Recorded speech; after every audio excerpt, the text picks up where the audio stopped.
Por séculos, a ciência moderna construiu uma muralha impenetrável de 65 milhões de anos, separando a humanidade das criaturas mais colossais, aterrorizantes e magníficas que já caminharam sobre a face desta terra. Fomos ensinados, nas escolas e nos museus, que homens e dinossauros habitam linhas do tempo completamente isoladas, que nossos ancestrais jamais cruzaram o olhar com esses verdadeiros titãs de escamas e fúria. Mas, e se eu te disser que o livro mais lido, antigo e dissecado de toda a história humana descreve com uma precisão biológica e anatômica assustadora o encontro direto entre homens e essas bestas gigantescas? Não estamos falando de metáforas, não estamos falando de alegorias espirituais. Estamos falando de descrições detalhadas de ossos como tubos de bronze, caudas do tamanho de árvores imensas e criaturas que faziam as águas ferverem. Hoje, nós vamos abrir os textos originais, cruzar dados arqueológicos esquecidos e revelar o que a história oficial tentou enterrar.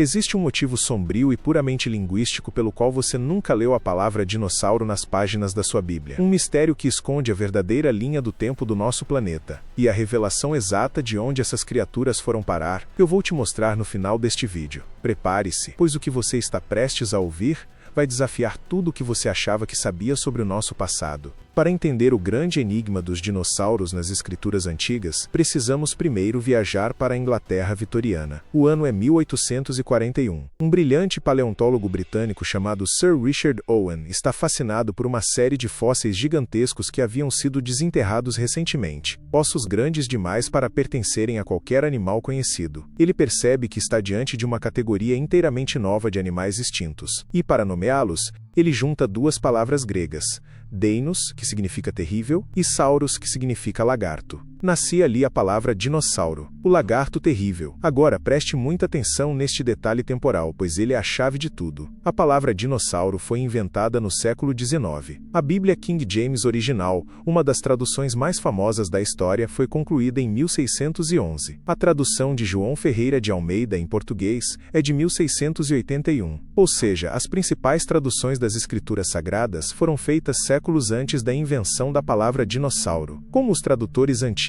chamariam um réptil gigante, de proporções monstruosas, antes de 1841? A resposta está espalhada por todas as civilizações antigas: dragões, serpentes, monstros.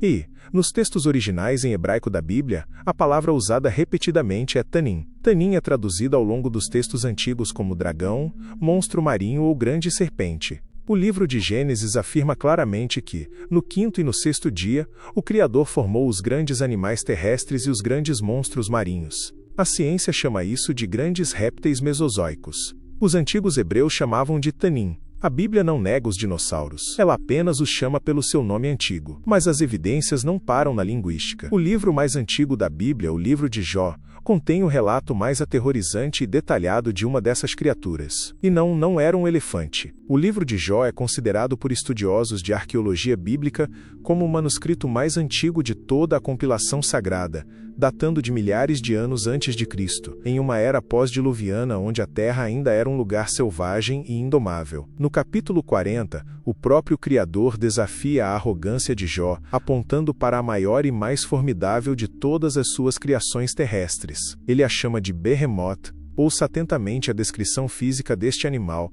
detalhada entre os versículos 15 e 24. O texto diz: "Contemple o Behemoth, que criei contigo. Ele come erva como o boi. Sua força está nos seus lombos, e o seu poder, nos músculos do seu ventre. Ele move a sua cauda como um cedro. Os nervos de suas coxas são entrelaçados. Os seus ossos são tubos de bronze, os seus membros são como barras de ferro. Ele é a obra-prima dos caminhos de Deus." Durante séculos, teólogos modernos, numa tentativa de conciliar o texto com a fauna atual, colocaram notas de rodapé em suas Bíblias sugerindo que o Behemoth seria um elefante ou um hipopótamo. Mas vamos usar a lógica brutal da anatomia. Um hipopótamo move a sua cauda como uma árvore de cedro? Um cedro do Líbano era uma das árvores mais massivas e imponentes do mundo antigo. A cauda de um hipopótamo ou de um elefante não passa de um pequeno apêndice, um cordão balançando. É anatomicamente impossível que o texto se refira a esses mamíferos. No entanto, se você apresentar essa exata descrição biológica, um herbívoro colossal com músculos maciços no ventre, pernas como pilares de ferro, ossos gigantes e uma cauda espessa e longa que balança como o tronco de uma árvore de cedro, a qualquer paleontólogo do mundo, ele não pensará em um elefante. Ele desenhará para você a exata imagem de um saurópode, um diplodocus, um braquiossauro, um apatossauro, a maior criatura terrestre que já caminhou. O autor do livro de Jó não estava descrevendo um mito neblinoso. Ele estava documentando um fato biológico, um animal de carne, osso e um poder devastador, que o homem da antiguidade observava de longe, com terror e reverência. Mas se o Behemoth dominava a terra com passos que faziam o chão tremer, o que habitava as águas profundas do mundo antigo? A resposta está no capítulo seguinte, e ela é ainda mais perturbadora. No capítulo 41 de Jó, somos apresentados ao predador ápice absoluto do mundo antigo, o Leviatã. Esqueça as pinturas medievais de contos de fadas. O que o texto hebraico descreve aqui é um monstro aquático blindado e implacável. Podes tu pescar o Leviatã com um anzol? O texto questiona.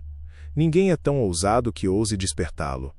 O relato detalha fileiras duplas de dentes terríveis, escamas tão unidas que o ar não passa entre elas, formando uma armadura impenetrável contra as armas da época. Espadas, lanças e dardos simplesmente ricocheteavam em seu dorso. E então, o texto descreve algo fenomenal. Relata que de suas narinas sai fumaça, e que ele faz o mar ferver como uma panela. Imediatamente, os céticos ridicularizam essa passagem alegando ser pura fantasia mitológica de um dragão cuspidor de fogo.